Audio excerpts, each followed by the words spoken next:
What's going on, Bengals fans? Welcome to Inside the Jungle, episode 7 of the podcast. Glad you're with us. I'm Nick Suberling. What a weekend for the Cincinnati Bengals. They win over the Tennessee Titans, a game in which nobody here on this podcast said they would win. Well, they did. They win 31-20 over the AFC South's arguably the best team in the AFC South over the weekend. We're going to touch on that game.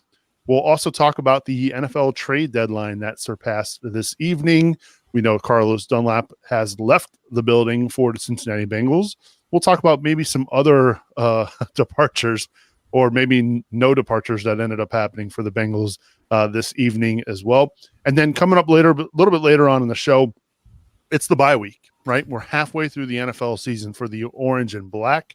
So we'll look ahead to the second half schedule for the Bengals and kind of do some predictions, because obviously we started the show a little bit later than the preseason and didn't really get a chance to predict the games. But now we'll look ahead to the second half schedule, which certainly you could say lightens up a little bit for the Bengals. If you want to get in touch with us, you can absolutely tonight. We've got phone lines open.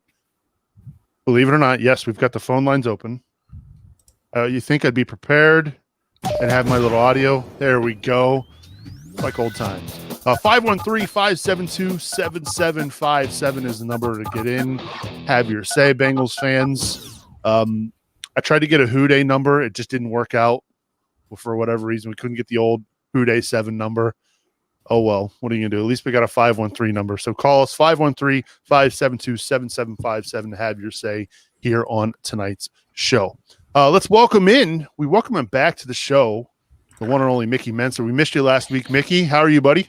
I'm doing great. I missed everyone. Maybe I should just skip the show all the time if they're going to come out and play like that. But no, that was a good game to watch, Nick. We're glad to have you back. Looking forward to getting your thoughts on the game, Mickey. Of course, we got to bring back Beam Me Up Scotty to the show. Scott, welcome. Yeah, big win this weekend, huh, Nick? None of us predicted it, but glad to take this one. That's for sure. And last but certainly not least, over on the best coast, the left coast, the one and the only background king, Anthony Cosenza. AC, what's up, buddy? How you doing? Doing all right, man. It's an election night, so a lot of pandemonium going on at the moment, but I wouldn't have it any other way. Talking little Bengals with you, buddy. That's right, especially after a win. Is this the first win we got to talk about since the show's return? Or no, we got to talk about Jacksonville. Okay. I thought maybe we did, but I didn't want to overstep there. But yeah, hey, that was a fun one this weekend. That was a fun one to watch this weekend for sure. And I know we'll talk about it, but stoked on what we saw. And absolutely nobody saw that coming for the Bengals fans, right? I mean, well, I shouldn't say the Bengals fans were excited. They thought they could maybe win, but like the national pundits, nobody picked the Bengals to win. Out of us four, nobody picked the Bengals to win. I mean, it started off from the get, right? Bengals get the ball. They go down the field pretty easily on the Titans. Kind of bummed they had to settle for 3. But then, Mickey, that first offensive drive, it was a bend but don't break, but they picked off Ryan Tannehill, and Jesse Bates came up with a big play. Yeah, and I was salty, Nick, like what you just mentioned, like the ghosts of Bengals past. They settle for 3 on that first one. In my head, I'm like, man, you got to score touchdowns there. And then, they go down. Sure, you get the pick in the end zone, but I'm like, man, they got down the field there. That seemed pretty easy for them. This is not the way to win a game. And then the Bengals just kind of shut me up and handled the rest of the day. But yeah, I mean, a great start to the game. Kind of reminded me of defenses of old, right? Where, teams were able to get yards at times, but Bengals would just come up with key plays when it mattered. Key plays when it mattered. And honestly, let's go back a little bit before the game, Scott. We got news that the one starter on the offensive line that's been a mainstay this year, Michael Jordan, there at left guard, wasn't going to play. And you're thinking to yourself, man, no Bobby Hart, no Trey Hopkins, no Jonah Williams. I mean, you got Alex Ribman playing right guard, Billy Price pinching in at center. And, I mean, you had to have been thinking, what the heck is going to happen today? Yeah, before the game, I tweeted out, happy who-dey. Hope that Burrow's still alive after this one.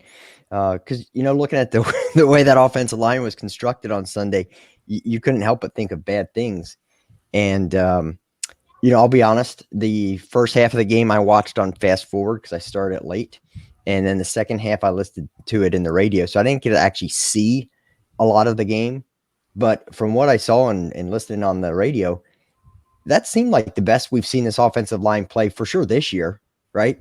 And in what had to be the craziest of circumstances that you could think of. I mean, they didn't have a single opening day starter on the line, right? I mean, you're the only quote unquote starter that they had was Redmond, who was a street free agent 3 weeks ago, and they looked solid. The offense moved the ball well. They kept Burrow clean. I don't know. Maybe that's their best line. Oh, well, let's pump the brakes a little bit there, Scott.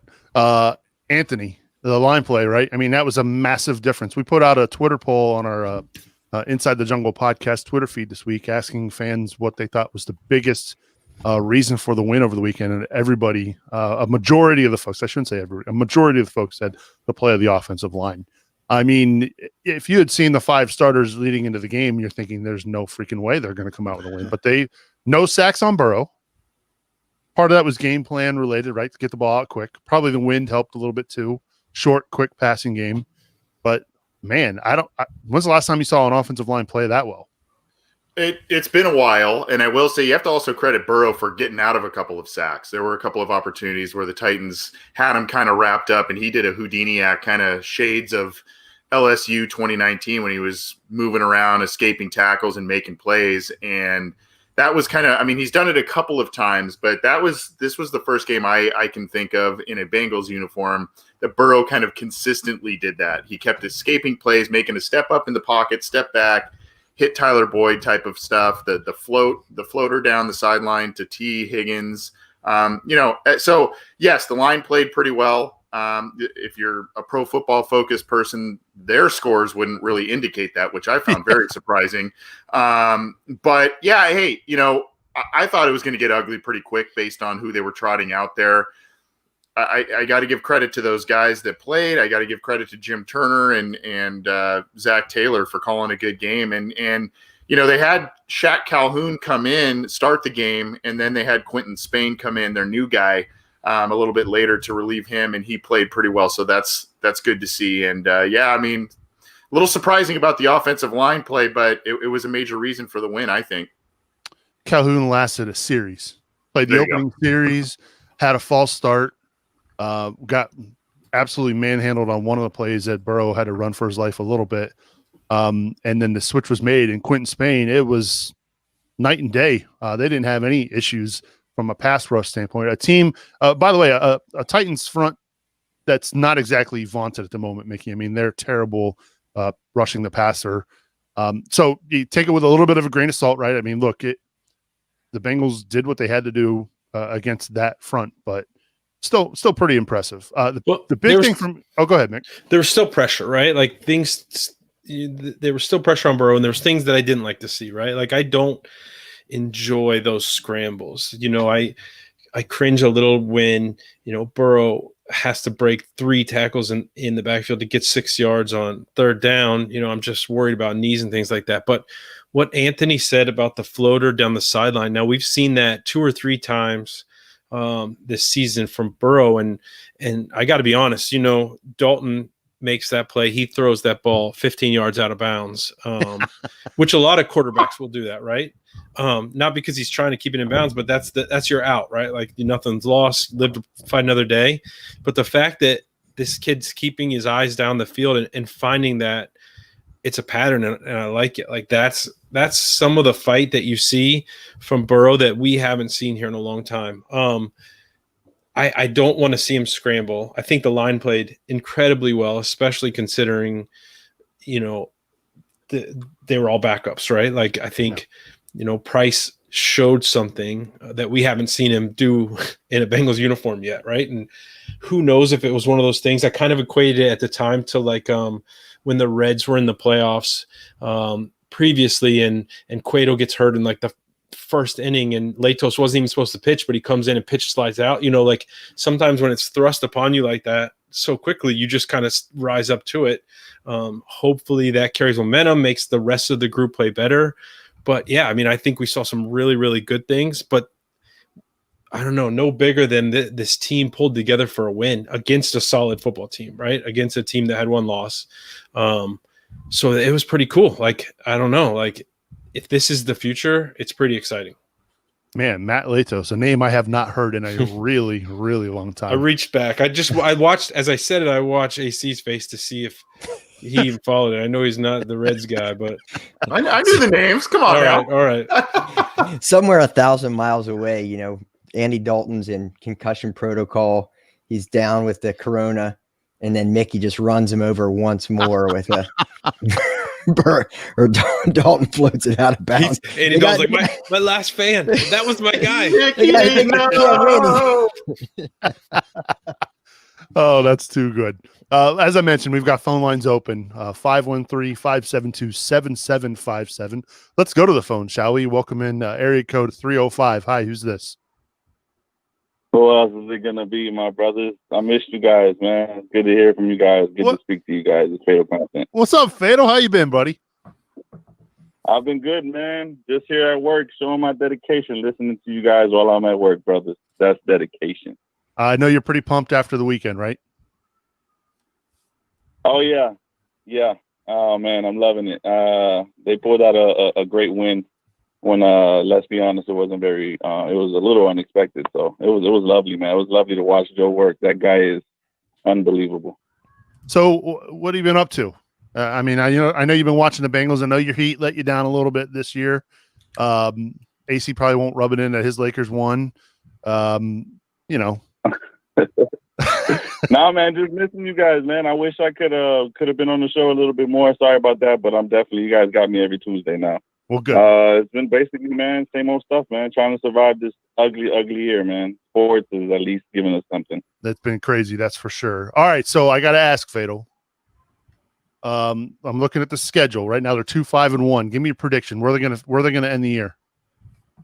Oh man, this looks like you read my mind. That was going to be my question of the night. I was going to ask you guys, bringing it back. The question of the night. Yes, sir. I was going to ask you guys what, looking at the schedule and breaking it down, moving forward. What do you guys see? Because we have some very winnable games here. Now I don't want to get ahead of myself. We are 2-5-1, but we have some winnable games here. Besides that, that Steelers game is going to be really tough, but.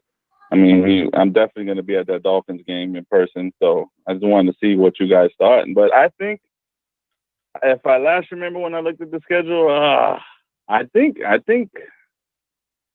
think 6-2 is out of the picture, man. Is out of the question. I don't think they. I think they can do 6-2 if they keep up. If they can keep Joe Burrow alive. I like it. We're going to save our predictions for the last segment of the show, though, Fatal. All right.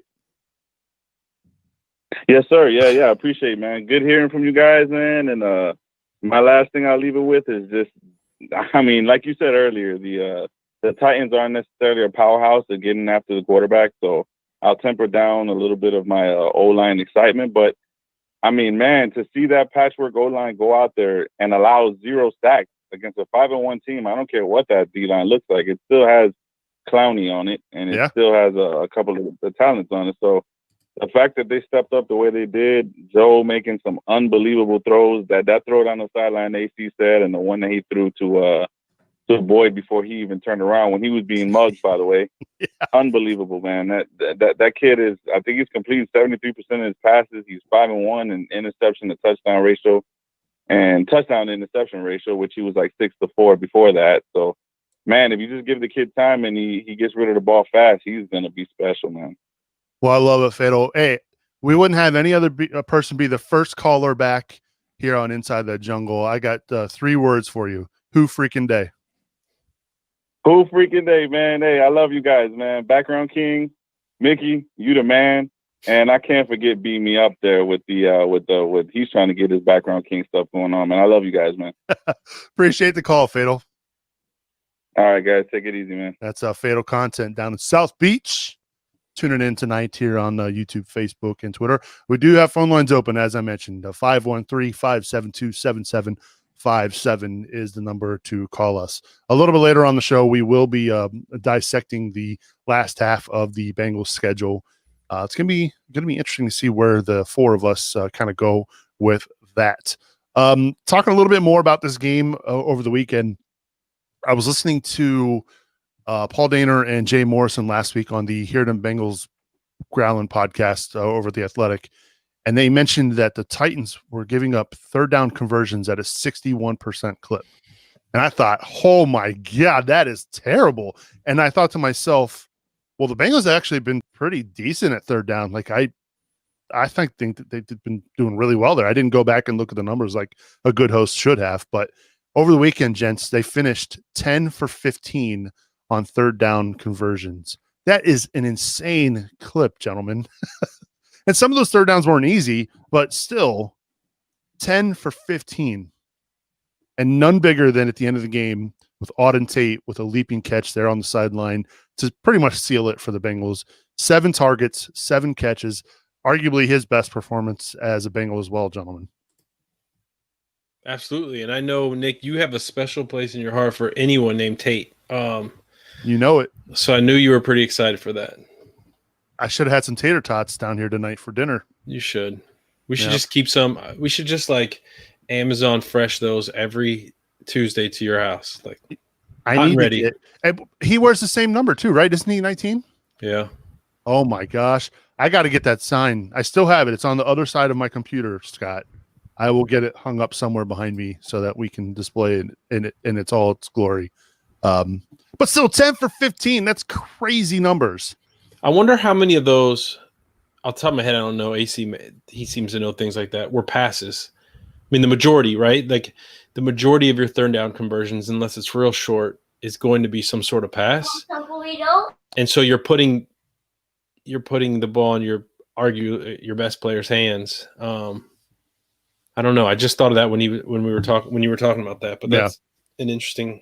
I know you had a QB sneak for one. Yeah. Right. Probably should have had another one. Oh no, that was on second down, but on third down, they ran it in with the unbelievable catch with Tate. Well, I was thinking of Tyler Boyd's, the one where he wasn't even looking. That there one at the end, I don't know how he caught that ball. Neither do I. That was phenomenal. But Gio's run on third down to score the touchdown at the end of the first half. By the way, 2 weeks in a row that the Bengals do not give up any points inside the 2 minutes of the first half, too. Yep. So baby steps, right, AC? Baby steps. Absolutely. And, one of the things that I liked about the game was complementary football, the three phases kind of playing well off of each other. And in the previous games, ones they let slip away, et cetera, they didn't really do that. A couple of phases would play well and others would not pick up the slack or carry that momentum, and they did that this week. And I think you guys can agree, too, the fact that they won by a pretty wide margin in a week where their reputation was being dragged through the mud, be it from Carlos Dunlap, the John Ross stuff, all of that came through. The fact that they were able to come through with a big win in a game with all backup offensive linemen, to me, that said quite a bit about this team and quite a bit about the coaching staff. Yeah, I don't follow the national news that much, right? Like you watch for an hour for your 20-second take on the Bengals, but this thing is no one's talking about Carlos Dunlap or the players. Like I've said from the beginning, winning solves everything. And so no, this was a perfect time for this. Yeah. Who cares? Carlos who, right? Like that turn the page. That's over. Even Pac-Man Jones made it back in front of the media this week with ripping the Bengals regarding that Dunlap trade. He did. I missed that. Yeah. And what did he say? He came. I don't believe it or not. I don't follow Pac-Man. Profanity laden, Nick. Social media. But laden. It wasn't kind to the Bengals organization, but coincidence that they get rid of the malcontent in the locker room and they come out with their best game Team of the year and probably the biggest win. Let's be honest, the biggest win of Zach Taylor's career thus far. Well, yeah, there's not many to pick from. Right. That's true. First win against a winning team, a winning record, I should say. Yeah. I'm looking at the coulda, woulda, shoulda here, right? Shoulda beat the Chargers. Shoulda beat Philly. Shoulda beat Indy. Shoulda beat Cleveland. They beat Tennessee and they beat Jacksonville. I mean, if you take those four, San Diego, Philly, Indy, and Cleveland, you take those 4 games and play them back, and you think, man, this team could very well be 6-2, maybe even, dare I say, 7-1. I mean, even that first Cleveland game, Burrow tore it up, but defensively they were awful. So I don't know. A lot Even to be if you win excited half for. of them, even if you win half of them, you're in the playoff picture, right? I mean, that puts you at 4 wins, and I mean, you're right in the thick of things. And that's what to me was the painful thing about this week is you look back and you kind of go, oh man, if only, like you said, Nick. It just seems like even if they had half of those games, if they hung on to half of them, they're right there. Yeah, I mean, I agree. I totally agree with AC, and it would look a lot better. But we all kind of know the monkeys we have to get on our back are the Ravens and the Steelers, right? Like, let's see how we failed already once against Baltimore, right? Cleveland sucks. Like, it's those games. But we got 2 coming up against Pittsburgh. Like, I don't necessarily think the Bengals have to win them, but we want to see something different, right? Yeah. Yeah, we want to hear from you folks. Again, get in touch with us at Inside Jungle Pod on Twitter. You can also email us insidethejunglepod@gmail.com. Let's talk about the trade deadline that came and went today. We know that Dunlap was shipped off last week to Seattle. In return, the Bengals get B.J. Finney, who will more than likely be some sort of a backup, although Billy Price is starting to maybe turn some heads to say, hey, it's not B.J. Finney's backup job just yet. Although Billy Price did have a bad snap, but we'll just leave it at that. Still had a pretty good game. But they get rid of Dunlap. And so now he got his wish. Clearly he wanted out. I have not checked because I was at work this evening, but I'm going to go ahead and bank on John Ross did not get moved. Correct me if I'm wrong there, gents. Nobody did. Yeah. So Carlos gets his wish. John Ross does not. Are you surprised at John Ross not getting moved, Scott? Yes and no. I mean, I'm in the camp of if they're not planning on bringing him back, which it looks like they probably won't. Why not get something for him? That being said, there's also got to be a market for him. Yeah. We've heard there was some interest, but at what point? Do you take a 7th rounder for him, or do you keep him in, as backup if AJ Green goes down? I don't, I can't bang on him too much for not trading him, from an organizational standpoint of keeping him around for insurance for injuries. So am I surprised? No. I never expect the Bengals to make trades, but I don't know if this was all on them. I don't think, correct me if I'm wrong, guys. I don't think there was many trades at all at the trade deadline this year. I will be honest, I did not follow the trades from the other squads. I saw Pittsburgh picked up some guy from the Jets. So he goes from an 0-8 team to a 7-0 team. So it's good for him, I guess. But no, I don't think there was a whole lot of movement. What did you guys make of the Dunlap trade? Since we last chatted, he was still a Bengal. So, are you glad he's gone? Obviously, I think I speak for the three of you. I'm pretty sure you're glad he's gone. But are you at least glad they got something in return for him? I mean, I guess. I mean, the biggest move, it's addition by subtraction, just because of where the attitude he had, which stinks because for a long time Carlos Dunlap was big on the team and the community and leading some charity things, and talk about how not to handle yourself in a demotion. I mean, he wrote that book right there. So just getting rid of him, I think. But it worked for him, right? He got out. But it had to happen. Like, did it? We'll see. I mean, hopefully he plays lights out, but he wasn't doing much here. When you look at Carlos Dunlap and what he did for the Bengals statistically and in the community and, almost all-time franchise sack leader, et cetera. When you say 7th rounder and fringe backup offensive lineman, you go, well, that's not much of a yield there. But really, that's kind of where the market was set for the very few trades that were made, Nick.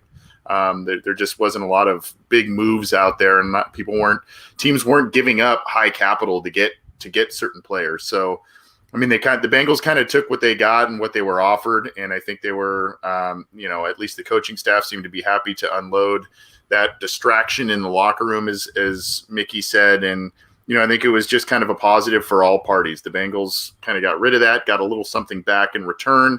Carlos goes to a contender right away.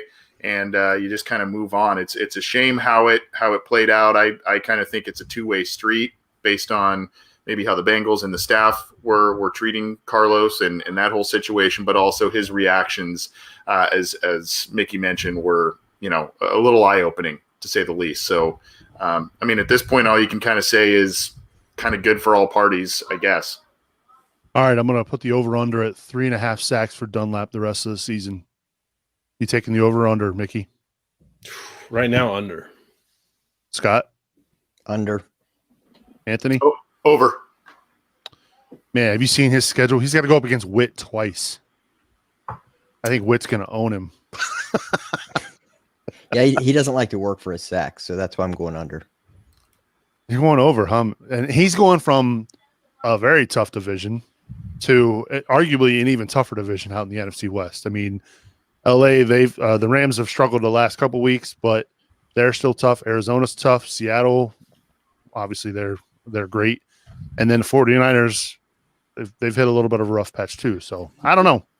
What's been the knock on him, completely warranted or not? It's motivation. So I think maybe he's a little more motivated now with a change of scenery. And, I mean, he's going to a team that has some good players on that defense, too, to help him out. So that's kind of – I don't think he's going to have, 10 or anything like that. But, I mean, I think maybe slightly over is just more on that. I found it eye-opening. I think it was Paul Dehner Jr. tweeted maybe this week in regards to Dunlap that the sticking point between him and the coaching staff was on the definition of effort. AC, I know you've hinted on that a couple of times with the, especially his sacks last season and who they came against. And that's kind of been the knock on Dunlap his entire career is, he pads his stats against the weak opponents. It doesn't really do much in the big games. And here's another Marvin guy that's leaving that has questions regarding, attitude and effort. AC has nothing to add to that. Okay, fair enough. We can't hear you. You must have muted yourself. You think I know how to work this thing by now? Good Lord. God. In the Zoom era, the StreamYard era, you would think I would know what the hell I'm doing. Good God. No, but I mean, he's right. And go look at, again, the stats last year. A weak Oakland team, which is now Las Vegas, a weak Jets team, and then a Cleveland team at the end of the year that packed it in. Go look at the stats in those games. I think he had 6 of his 9 sacks of the year in those 3 games alone. And those are 3 very weak opponents. And when they played then Oakland, I think there was backup offensive linemen all over the place in that game for the Raiders. So look, I mean, great player for the team. There's no doubt about it. One of the best defensive players they've ever had. But it's kind of unfortunately one of those things like the Marvin thing, like the Andy Dalton thing. It's time. It's time. And it came in a much uglier way than the other 2 left, but it was time. Yeah. We'd love to hear your thoughts, though. If you're watching us live on Facebook, YouTube, or Twitter, we appreciate you tuning in. Get in touch with us. We've got phone lines open, 513-572-7757. I know Cody's in the chat. You know he's going to want to chime in for sure. So 513-572-7757. Mark Young also in the chat as well, talking about Carlos's dad. He said his dad was on South Carolina News that they had been trying to get out of here for 5 years. Okay. Yeah, I saw that. I was surprised he didn't get much coverage either because, one, he signed an extension in that period of time. And 2, his dad compared it to the George Floyd situation, which I'm just like, come on now. This is – I don't think we can compare those 2, right? Yeah. Bad. I'm Bad not touching that. Yeah, I'm moving on very, very quickly. Bad luck. Yeah. But Carlos is going to Seattle. Best of luck to him. But I'm taking the under. I just don't see it. I for me, I didn't see the effort. I didn't see him balling out like we were used to seeing. But I don't know. I just don't see it. It's just me though. Love to hear from you. Inside the jungle pod at gmail.com. You can let us know your thoughts on that. We didn't get any new Apple iTunes reviews this week. So if you're listening and you have subscribed to the show, do us a favor, hit us up on Apple Podcast. bit.ly/ITJ Apple is the address where you can find us there, or just do a search for Inside the Jungle on Apple Podcasts. Also, if you're watching us live on YouTube, thank you so much for doing that. While you're here, hit that subscribe button down below. So that way you get notified every time we do the show live every Tuesday night at 9 o'clock. Let's go back to the phones, gents, shall we? Let's welcome in area code 226. Hi, who's this? Hey, Nick, it's Ryan from Canada. I talked to you guys probably a couple years ago, but super happy you guys are back on, and love listening to you guys and your take on everything Bengals. Thanks, Ryan. We appreciate you tuning in all the way up in Canada. You're not dealing with the things we're dealing with tonight. You don't have election night issues like we do, but you're up in Canada enjoying the Bengals. We're still watching it, but I got a question. I heard you guys talk about a little change from the old into the new, and you guys were talking about Auden Tate, and that guy seems to catch everything thrown his way. And I was just wondering what you guys see going forward with our receiving core next year. I know it's halfway through the season now, but I see AJ maybe being gone and Auden Tate maybe taking over the reins there. That's a great question, Ryan. I think, I do agree with you. I think AJ's probably going to be gone next year. But I think also what they're needing is somebody to replace what he used to do, somebody to take defenses over the top, right? Stretch the defense. I don't see, and correct me, gents, if I'm wrong here, Auden Tate's not really that guy, but he's more of a possession type, find the holes in the zones, and he's got that big catch radius. But for me, if I'm looking in the draft next year, and if they're drafting probably 10th through 17, I'm looking for that speedy receiver that's going to get things over the top, opposite of T. Higgins, like we had with Carl Pickens and Darnay Scott. I know Chad didn't really have that with TJ, but TJ was more like Boyd in this situation, right? Finding those soft zones on the offense. What do you think about that, Mick? I don't know. I don't know that you need that speedy receiver with the type of quarterback Burrow is, right? I like the big body, make the catch. He's going to put it in a good spot, get your first down, and keep moving down the field. With Bengals teams in the past, you needed that one breakaway. I don't know that we need that here. If you look, in draft, I'm talking line. I'm talking let's both sides of the line, let's shore up. But, you have a strong running game. You have a very talented receiving core, young, talented receiving core. I don't know that you need that speed demon to stretch the field with this offense. Fair enough. AC, you got thoughts? I always thought John Ross was going to fit well into Zach's offense because he was maybe going to be the Brandon Cooks, use that speed, and that just hasn't happened. And now with Burrow, what you're seeing is kind of, to Mickey's point, the short, intermediate, controlled passing game. And what it seems like that Zach likes out of his receivers is guys who can get contested catches. Auden Tate, T. Higgins is showing that almost every time he makes a catch. It's incredible. And AJ Green, though he's been struggling, there's still quite a few receptions he's made this year that have been kind of contested, tough catches across the middle. Boyd does it all the time. So I think they just want guys who can move the sticks, to Mickey's point. Maybe it's not the Patrick Mahomes bombs away type of offense, but if it's efficient and it's scoring points, they're scoring almost routinely now 30 points plus a game. Yeah. So, if it's putting points up on the board and giving them a shot to win, something's working. I do think, though, if they get rid of AJ next year, I'm 50-50 on if he returns or not. If they get rid of AJ, looks like Ross is on his way out. I do think receiver becomes at least a day 2 need for the team once again to get somebody else in there to help supplement Tate, Higgins, Boyd, etc. Scott, Cody's already yelling at me in the chat room about no, you don't take a receiver. I'm not, by the way, I'm not saying that that's what they should do. What I'm saying is they should definitely address that in the draft. there's definitely other more pressing needs, Scott. But what are your thoughts on Tate as a whole? Yeah, I mean, I like the guy. I don't know where he's got a permanent role in the offense, just because, he is that big possession receiver with the contested catches. He doesn't offer you the speed. He's not a slot guy. He doesn't take AJ Green's place, right? I mean, I'm with these guys. I don't think AJ Green's back next year, or in my opinion, at least shouldn't be. But I don't think Alden Tate is the replacement for him. I think he's just a really good number 4, a goal line guy that you put in, on the goal line or on third downs. I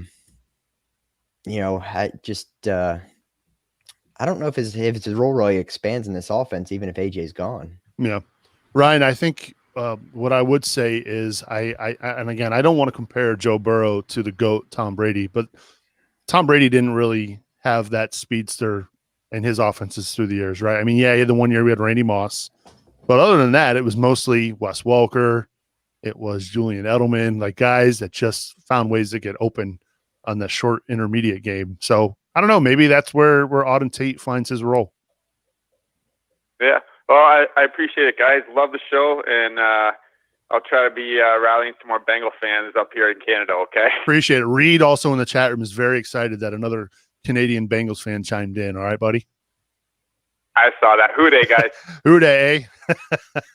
That's right, Ryan. Ryan up in Canada. We appreciate you calling, Ryan. Really do. Again, we've got phone lines open. 513-572-7757 is the number to call. All right, before we look ahead to the rest of the schedule, let's do some shout-outs, shall we? I will start with you, Mickey.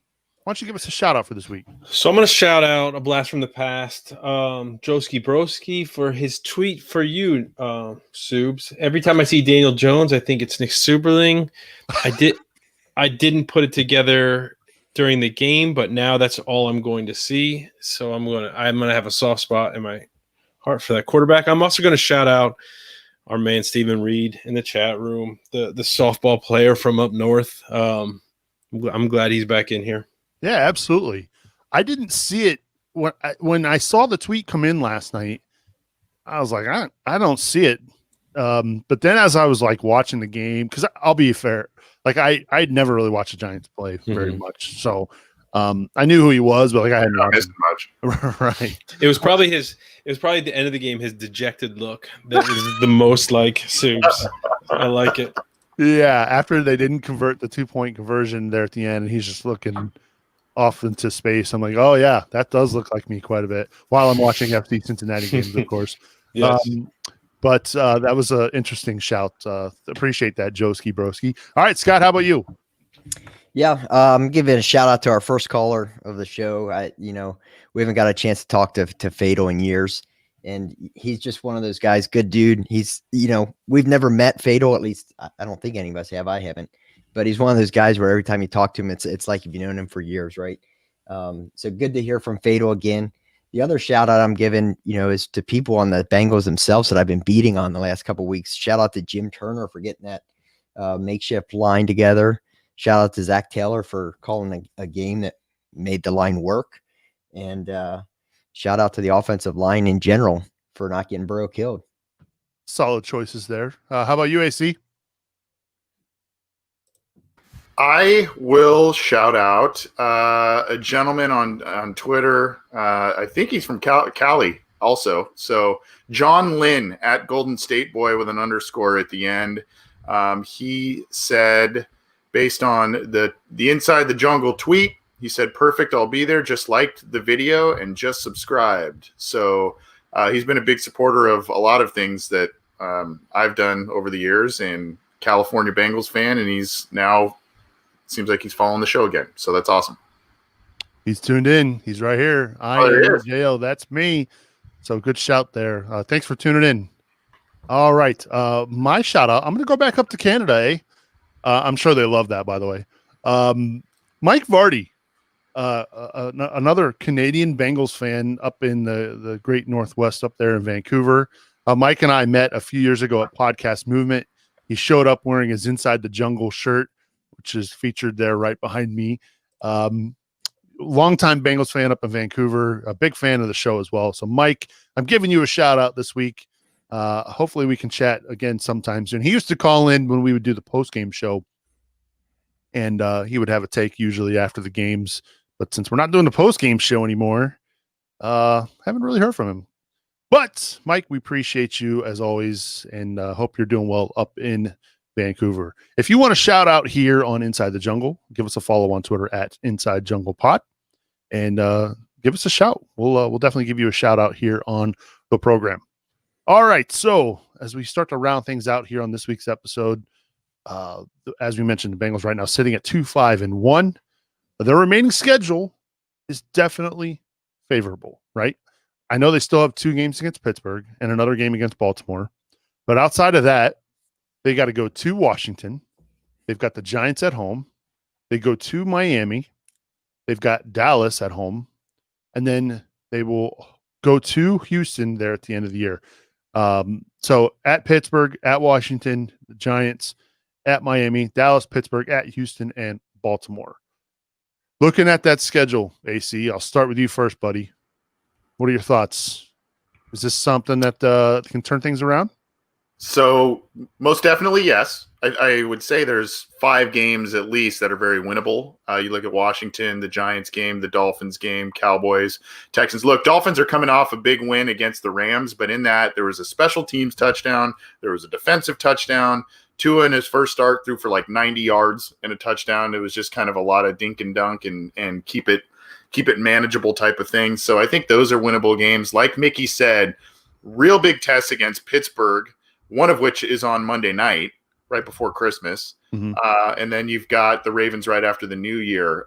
So, I mean, you have a real shot to make this thing respectable. I guess the cynic in me a little bit thinks back to other not so great Bengals seasons where they have these late surges and then maybe they don't make as many changes as needed. But and you can kind of make that argument if they have a real strong finish here, if there's some fool's gold wins at the end of the year. But you also have to look at the fact, what we were saying about some optimism in some of these other games they let slip away early. So now they beat a quality team in Tennessee, and you look at the second half of the schedule and you say, are things actually trending in the right direction now with Joe Burrow? The no preseason thing, the no games and limited training camp. And now you're starting to see this team click a little bit. Maybe they shed some of that bad attitude and Carlos Dunlap out of the locker room, and they might start winning some games here. I see at least 4 wins that they can get out of here. 5 seem very winnable. I am very, very curious to see what they do against Pittsburgh and Baltimore, though. Yeah, those will definitely be eye openers. How about you, Scott? Ooh, yeah, that's where it gets painful when you start thinking about the shoulda, woulda, couldas here in the first half. Yeah. Because like AC was saying, 5 of those games are very winnable, just straight up. And then you look at that Baltimore game, last game of the year, depending on where Baltimore's sitting at, they may not have a lot to play for. So that game all of a sudden, becomes a little bit different as well. Prior to the season, I had them at 10-6. I know that sounded crazy, but I actually had them at 5 I had them at 5-3 in both halves of the season. Part of that was the second half because of the schedule, the way it lines up. And also, if you look at, this is one of those years where you wish they would have had that preseason, right? You wish you would have gotten that a couple of those kinks worked out with the offensive line in those preseason games and hit the ground running a little bit quicker, because I think they win that game against the Chargers, and I think they win that game against Philly and maybe even Indy if they had those preseason games. That being said, I'm going to go optimistic looking at this schedule. The way Burrow plays, I just can't see them losing to a team as bad as Washington, New York, Dallas, Houston, and Miami. I look at all 5 of those as winnable, and I think they sneak out at least one of these games against Pittsburgh or Baltimore. So I'm going to say 6-2, and 6-2 would get them to 8-7-1. If the playoffs does expand to an 8th team, who knows? Yeah, I guess there is talk of that, right? If there are games canceled because of COVID, they might make it a 16-team tournament. Yeah. And as it is right now, there is 7 teams from each conference making the postseason. So, yeah, that'd be pretty wild. So Scott's going optimistic, Mickey. Are you going to be that optimistic? Oh, it's tough, right? And I mean, to expand, that means there'd be no week 18. So then Scott's record would be potentially 7-1.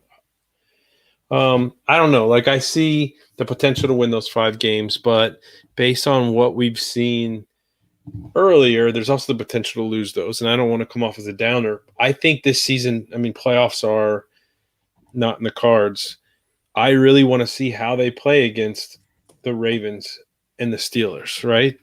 We could win the rest of our games and lose our division games, finish over in the division, and I think this is not a successful season. And so that you have to win some games in your division to be respectable, and those are the toughest games the Bengals have left. So I'll say I'll give them 4 more wins. I think the preseason argument's valid. I think it hurt them early. Could be a different story if we had a preseason, but I still think I'd be sitting here saying the same thing about wins in the division. Man, this is tough for me because I look at I'm going, and maybe this is the homer in me, but I'm going into this Pittsburgh game kind of feeling optimistic. They got 2 weeks to prepare for the Steelers. The Steelers, I don't think they necessarily played well over the weekend against Baltimore, but again, that game is just a slobber knocker. Yeah, I mean that game is, you can kind of throw that one out because it's always going to be a one-off, right? I mean, those two teams are just ridiculous when they play one another. But Pittsburgh struggled with Tennessee, right?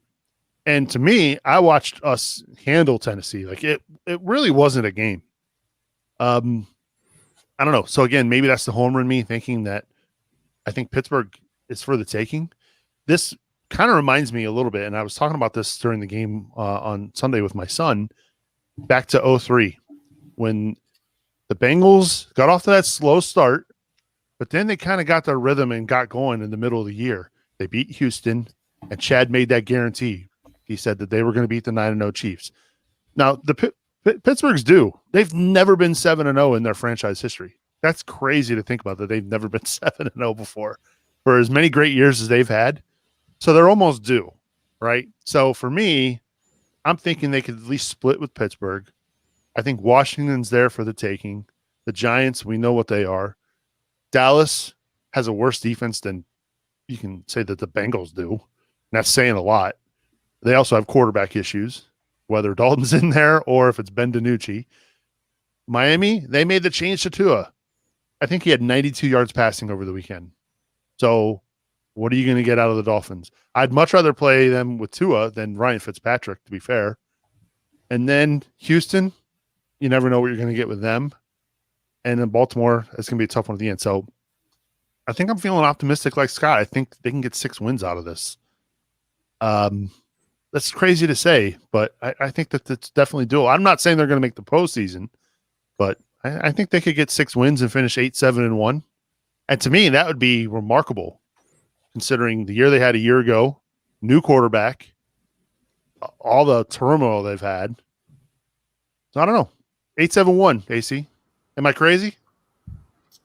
No, you're not. The one that matters the most to me, even if they end up with 5 wins or 6 wins or what have you on the season, if they go in on that Monday night, if they host the Steelers, if they can beat the Steelers on prime time, that's a big. And this one, by the way, the first one got flexed to the later afternoon. It's not really prime time, quote unquote, but I mean it got flexed. So if Joe Burrow can get a primetime win against Pittsburgh Steelers as a rookie, that even if they end with 5 wins, 6 wins, that's going to actually make me feel pretty good about the direction of things, because those are the games that they just traditionally never can win, right? They can't beat the Steelers in primetime. So if they're able to achieve that, I will be very impressed.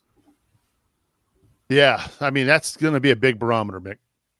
Yeah, and I mean that's it. That's our measuring stick, right? That's our Super Bowl this year. This next game is huge, right? And so all eyes will be on how we play the Steelers.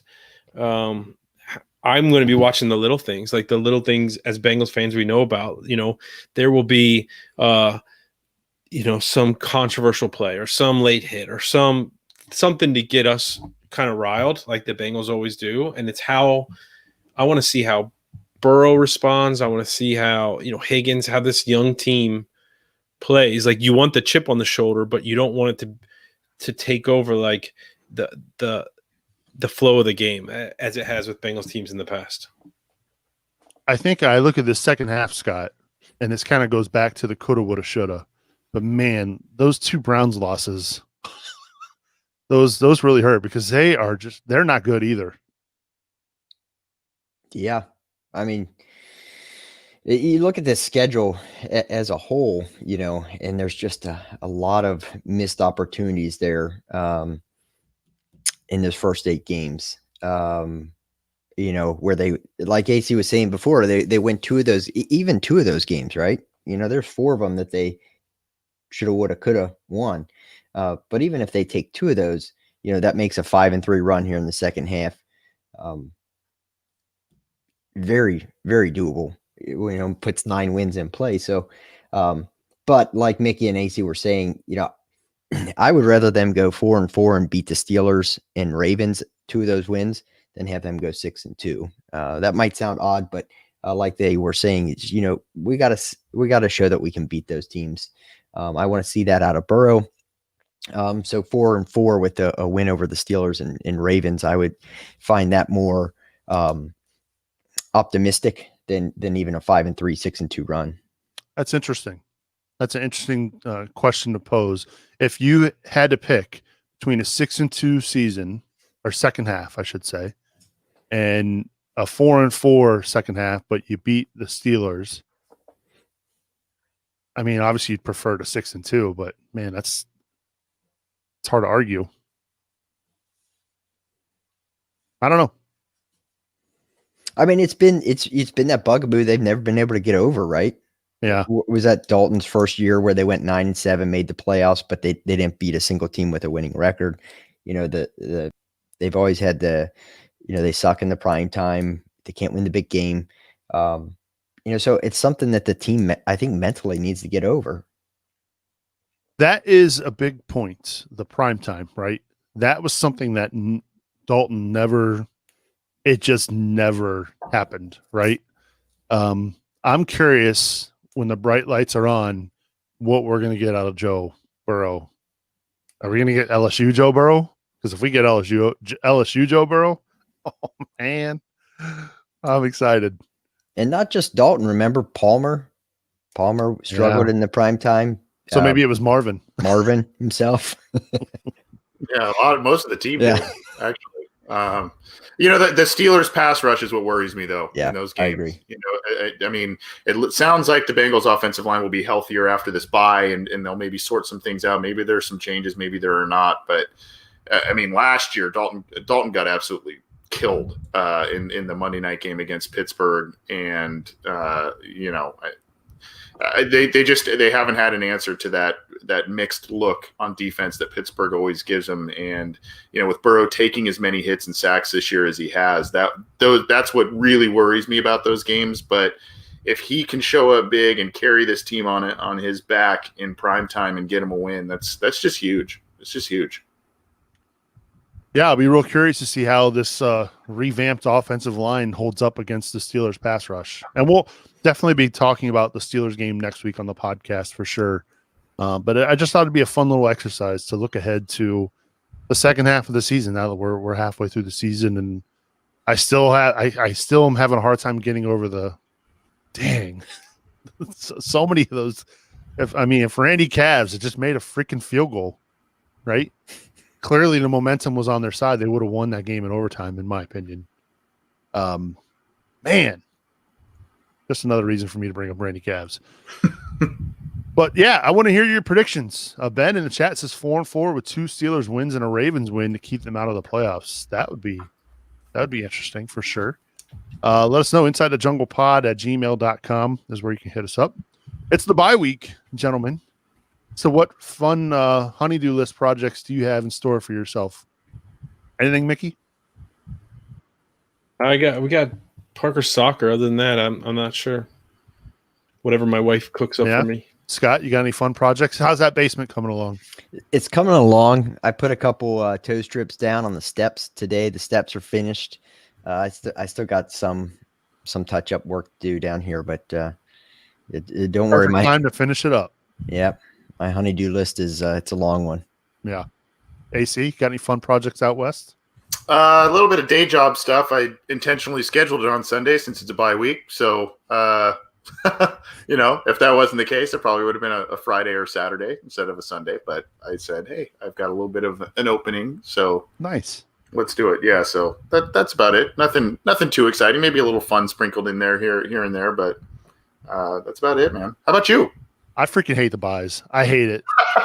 I mean, the biggest thing for me, I get why they have them, but like, I just hope it doesn't disrupt all the momentum, right? Like they offensively, they've been on fire the last 3 weeks. So for me, like I hope it doesn't disrupt things personally. The nice thing, well, and maybe not the nice thing, but the fact that they can't really leave town, it's kind of a bummer for these guys on their bye, but I don't know, maybe it keeps them tuned into the watching film and looking at the playbook, and hopefully Joe Burrow's nose is deep into that film watching the Steelers Titans game from a couple weeks ago. But yeah, for me, I don't really have any plans. Maybe watch some Red Zone, and even then, it just bugs me that I know the Bengals aren't playing. So, Nick, I was going to throw something out here to the panel. Can we get everyone to vote here on the panel on the color rush jerseys?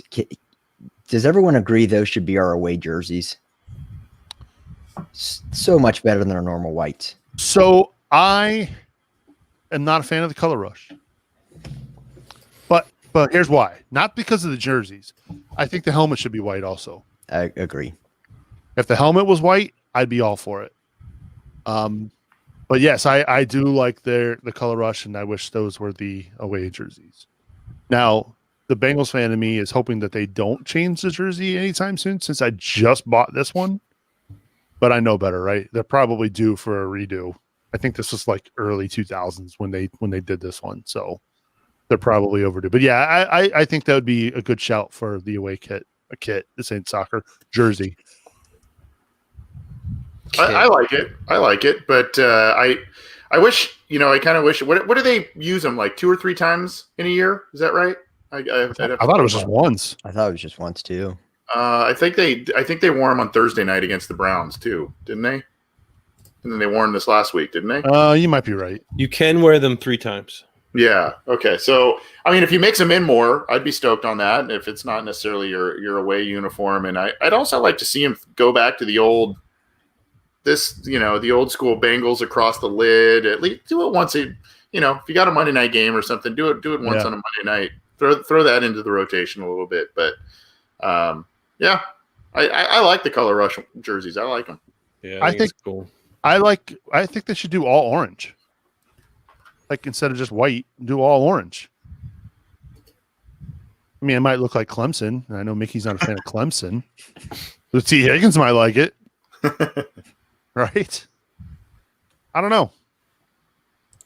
But yeah, I mean, I like the color rush. I think it would be good for because their away jerseys are kind of not great. And that's how you bring a podcast to a screeching halt, ladies and gentlemen. Thank you to everybody who tuned in live tonight on Facebook, YouTube, and Twitter. Thank you to Ryan and Fatal for calling in. We will have the phone lines open every week, so make sure you tune in and have your say. If you can't make the live show and you want to ask us a question on the phone, you can also leave us a voicemail, 513-572-7757. We can play those on the show. And again, make sure you get in touch with us insidethejunglepod@gmail.com. All right, gentlemen, I think that's going to do it for this week. Hope everybody enjoys their election night coverage. Hopefully we come out tomorrow a much more civilized country. Yeah, it's going to be interesting Wednesday morning for sure. Final thoughts, Mickey? No, bye weeks suck.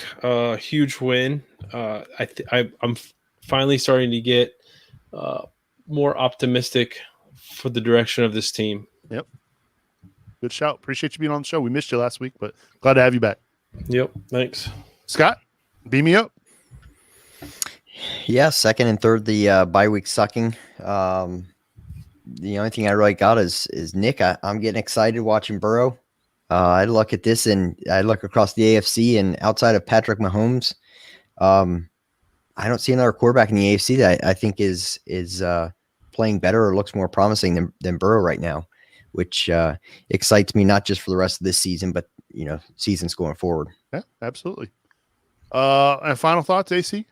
Yeah, relishing the national coverage of a team that's only 2-5-1. They're starting to get a lot of love around the national media, NFL Network, etc. So you gotta dig on that. I mean, obviously it's pretty much all about number 9, but hey, I mean, he's making them, even when they're losing, guys.